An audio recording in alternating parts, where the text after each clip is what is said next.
Hello दोस्तों, मैं हूं अवैध सर। आज की वीडियो में मैं आपके लिए लेकर आया हूं नरेशन, डायरेक्ट इनडायरेक्ट। बहुत सारे स्टूडेंट ऐसे हैं जो ये कहते हैं कि सर हमें नरेशन यानी डायरेक्ट इनडायरेक्ट अच्छे से समझ में नहीं आता।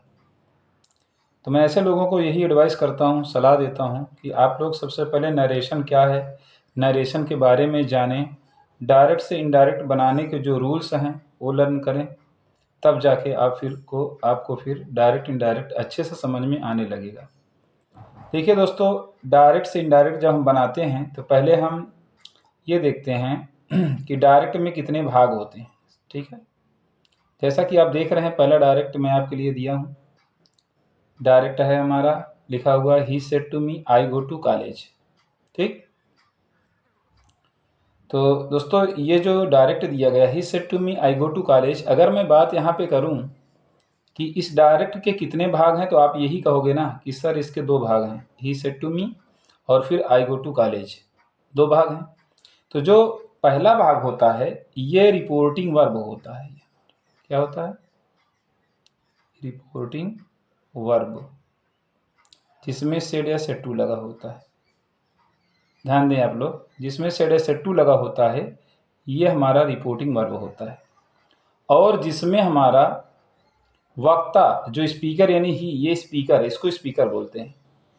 और जो भाग इन्वर्टेड कामा के अंदर बंद होता है वह हमारा रिपोर्टेड स्पीच होता है। ठीक है, शॉर्टकट में हम RS लिख दे रहे हैं, इसका मतलब समझ जाएंगे। तो दोस्तों, अगर वीडियो आपको अच्छी लग रही हो, समझ में आ रहा हो, तो चैनल को सब्सक्राइब ज़रूर कर दीजिए, ताकि इससे आपको ये फ़ायदा होगा, जब भी कोई वीडियो अपलोड करूँगा मैं, आप तक डायरेक्टली पहुँच जाएगी और आप इसे वॉच करके अपने नरेशन डायरेक्ट इनडायरेक्ट को स्ट्रॉन्ग बना सकेंगे। ठीक,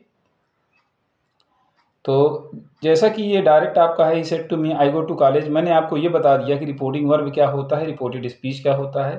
तो इसका एक रूल आता है, और जब तक वो रूल आपको नहीं आएगा आप कभी डायरेक्ट से इनडायरेक्ट नहीं बना सकते। रूल ये है कि सबसे पहले हम जो इन्वर्टेड कामा के अंदर भाग दिया जाता है इसको देखते हैं कि ये हमारा सेंटेंस कैसा है। ये असर्टिव सेंटेंस है, इंट्रोगेटिव है, इम्परेटिव है, ऑप्टेटिव है, एक्सक्लेमेटरी है। ध्यान दीजिएगा जो मैं बोल रहा हूँ, अगर आप हमारे अकॉर्डिंग करेंगे ना तो आपके पेपर में आने वाले नरेशन यानी डायरेक्ट इनडायरेक्ट को आप बहुत आसानी से कर लेंगे, क्योंकि विथ रूल आपको पता है। और वैसे इनडायरेक्ट करने को तो मैं कर दूँ भी, तुरंत हो जाएगा इनडायरेक्ट, ऐसा नहीं है, लेकिन आप कंफ्यूज रहेंगे और समझ में नहीं आएगा। तो ये असर्टिव सेंटेंस है। तो असर्टिव सेंटेंस का रूल ये होता है कि हमारा अगर सेट के बाद टू आ रहा है तो टोल्ड में बदला जाएगा, और ये कॉमन रूट कॉमा जब हटाते हैं हम तो कंजक्शन दैट लगाते हैं यहाँ पर। ठीक, तो चलिए आपके सामने भी मैं करता हूँ, असर्टिव का रूल है, बता रहा हूँ। और पर्सन बदलना आपको आना चाहिए। और पर्सन तीन प्रकार के होते हैं, first person, second person, third person. First person में हमारा आई आता है, सेकेंड पर्सन में यू आता है। फर्स्ट पर्सन रिपोर्टिंग वर्ब के सब्जेक्ट से बदलता है, सेकेंड पर्सन यहाँ ऑब्जेक्ट से बदलता है, थर्ड पर्सन तो बदलता ही नहीं। मैं आपको पर्सन भी, रूल भी, सब कुछ अब बताने वाला हूँ। लेट्स स्टार्ट अवर वीडियोस दोस्तों। चलिए स्टार्ट करें। तो यहाँ पर ही लिखा हुआ, ही हमने लिख दिया। सेट टू हमारा टोल्ड हो गया, फिर उसके बाद मी है तो हमने मी लिख दिया। कामा नोटेड कामा, सिंपल सी बात है, असर्टिव का है तो दैट लगेगा। ठीक है, हम असर्टिव से स्टार्ट कर रहे हैं, आपको फिर यहाँ से स्टार्ट किए हैं तो ये पूरा कोर्स हम आपको करा देंगे। ठीक है, तो दैट के बाद फिर आई हमारा कौन सा पर्सन है, आप सभी लोग अगर पढ़ते होंगे तो जानते होंगे, आई और वी हमारा फर्स्ट पर्सन होता है। इससे रिलेटेड अगर मी भी आ गया, माई भी आ गया, और वी से रिलेटेड आवर आ गया, अस आ गया, तो वो भी फर्स्ट पर्सन ही माना जाएगा, क्योंकि उसके ग्रुप का है। तो दैट के बाद आई फर्स्ट पर्सन, यहाँ से बदलेगा नहीं, रिपोर्टिंग वर्ब भी आपको बताया ही था, इसके सब्जेक्ट से यहाँ पर ही हो जाएगा। अब ये हमारा एक रूल और कहता है, यदि रिपोर्टिंग वर्ब पास्ट टेंस में हो और रिपोर्टेड स्पीच में प्रेजेंट इंफिनिट आता है तो present infinite change into past infinite होता है। तो पास्ट इंफिनिट होगा तो वो हमारा वेंट हो जाएगा। ठीक है, फिर टू कॉलेज लिख देंगे हम, और यहाँ पे फुल स्टॉप कर देंगे, फुर्सत हो गया, इंडॉट कंप्लीट है आपका। इस तरह से किया जाएगा। फिर भी अगर आपको नहीं समझ में आ रहा है तो आप कमेंट बॉक्स में ज़रूर लिखें, कमेंट करें, हम आपको और अच्छे से समझाएंगे। चलिए दूसरे डायरेक्ट की बात कर लेते हैं हम लोग। दूसरा डायरेक्ट हमारा ये कि you said to him they play the cricket, ये भी सब प्रेजेंट इंफिनिट का ही दिया हूँ आज, क्योंकि यही रूल आज चलाऊंगा। और अगले दिन अगली वीडियो में अगला रूल रहेगा। तो यू सेड टू हिम, तो यू हमने लिख दिया। आपको पता है सेड टू है तो टोल्ड में बदला जाएगा, हमने टोल्ड कर दिया। उसके बाद हिम है तो हमने हिम कर दिया। फिर उसके बाद कंजक्शन दैट लगा दिया। दे हमारा कौन सा person, third person, no change, ये नहीं बदलेगा, अपने प्लेस पे उतर आएगा। अब प्रेजेंट से पास्ट पीरियड जब होगा तो प्ले का सेकंड फॉर्म प्लेड लग जाएगा।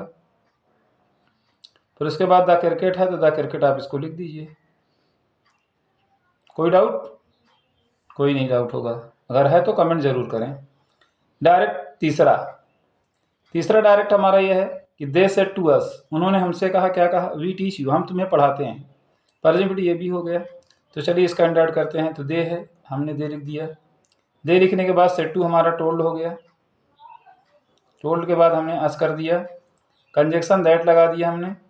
वी हमारा first person will be change according to the subject of the reporting verb, here is they, यहाँ तो दे कर देंगे हम। दे के बाद अब प्रेजेंट फिर जब पास्ट में होगा तो टीच का सेकंड फॉर्म आपको लगाना होगा, टाट होता है ये, TAUGHT, टाट। अब यू सेकंड पर्सन है, यहाँ से बदलेगा। अब अस भी ऑब्जेक्ट प्लेस पे जा रहा है तो अस ही हो जाएगा। अगर यही यस कभी जब दैट के बाद आता है तो भी बन जाता है, अच्छा। और अगर ऑब्जेक्ट पे जा रहा है तो कोई दिक्कत नहीं है, आप उसी को ही रख सकते हैं। चलिए दोस्तों, आते हैं हम चौथे डायरेक्ट पर। चौथा डायरेक्ट आपके लिए मैं क्या दिया हूँ वो देखेंगे आप लोग। आई सेड टू हर, मैंने उससे कहा, यू इनवाइट मी। दो पर्सन, यहाँ पर भी एक यू आया और मी आया है। तो चलिए इसको करते हैं। आई सेड टू हमारा टोल्ड हो गया। उसके बाद हमने हर कर दिया, कंजक्शन दैट लगा दिया हमने। यू हमारा सेकंड पर्सन, यहाँ से बदलेगा तो ये हर है तो इसका शी हो जाएगा। उसके बाद इनवाइट का हो जाएगा इनवाइटेड, क्या हो जाएगा, इनवाइटेड। उसके बाद मी फर्स्ट पर्सन है, आई है तो मी का मी रह जाएगा। ठीक है, इस तरह से ये होता है। अब चलिए चलते हैं हम पांचवें डायरेक्ट की तरफ। जैसा कि आप देख रहे हैं यहाँ पर पांचवा डायरेक्ट हमारा है क्या। पांचवा डायरेक्ट ये है कि Kuldeep said to them, Kuldeep ने उनसे कहा, ब्रिजेश राइट्स अ लेटर। तो चलिए यहाँ इसको हम करते हैं, कुलदीप सेड टू हमारा टोल्ड हो गया। देम है तो देम हमने कर दिया। कंजक्शन दैट हमने लगा दिया। ब्रिजेश किसी का नाम है, नाम जो होता है दोस्तों थर्ड पर्सन में होता है वो नो चेंज होता है, ब्रिजेश हो गया। राइट का सेकंड फॉर्म जो होता है रोट होता है, वो हमने रोट कर दिया। उसके बाद आ लेटर, हमने आ लेटर लिख दिया। ठीक है, और हमने फुल स्टॉप कर दिया। तो दोस्तों ये हमारा डायरेक्ट से इनडायरेक्ट बनाने का रूल हो गया। इसी तरीके से हम डायरेक्ट बनाते हैं। और ये असर्टिव के रूल से मैंने सबसे पहला रूल आज का दिया हूँ, यानी यदि रिपोर्टिंग वर्ब पास्ट टेंस में हो और रिपोर्टेड स्पीच में प्रेजेंट इंडिफिनिट आया हो तो present indefinite change into past fit में, यही रूल मैंने एक्सप्लेन किया है। तो दोस्तों अगर वीडियो अच्छी तरह से समझ में आ गई हो तो वीडियो को लाइक ज़रूर करें, कमेंट करें, अपने दोस्तों में शेयर भी ज़रूर कर दें। और अगर अभी तक आपने चैनल को सब्सक्राइब नहीं किया तो सब्सक्राइब करके आप जुड़ जाएं, ताकि आपका बहुत बड़ा फ़ायदा इसमें होने वाला है। और वो भी विदाउट एनी फीस के, कोई भी फीस नहीं लगेगी, सिर्फ आप इससे कनेक्ट होकर अपने नॉलेज को इम्प्रूव कर सकते हैं। दोस्तों आज की वीडियो हमारी यहीं तक, मिलते हैं नेक्स्ट वीडियो में अच्छी सी टॉपिक के साथ। तब तक बने रहें आप सभी लोग। गोल्डन फ्यूचर 07 पर और बहुत सी सारी वीडियोज़ अपलोड हैं, उन्हें आप वॉच करके अपने नॉलेज को बढ़ा सकते हैं। ओके।